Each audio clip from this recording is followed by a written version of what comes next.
Here's another little tip around stepping technique, and it's the bounce down. So check this out. So I'm stepping up and I'm stepping down. As I do that, I have to constantly lift my body weight up, away from the floor, up a little way against gravity. My quads and my glutes are all working, my calves, to get me doing this movement pattern. Now, there's another strategy that people often implement to avoid the workout, and that's this. Dun, dun, dun, dun, dun, dun, dun, dun.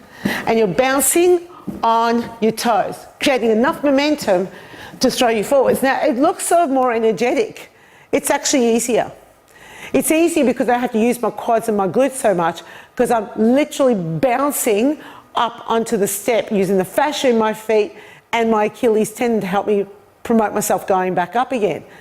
Now, the challenge around that is, one, it decreases heart rate and workload, but two, overstretching those two areas on a regular basis is going to lead to inflammation and overuse injuries.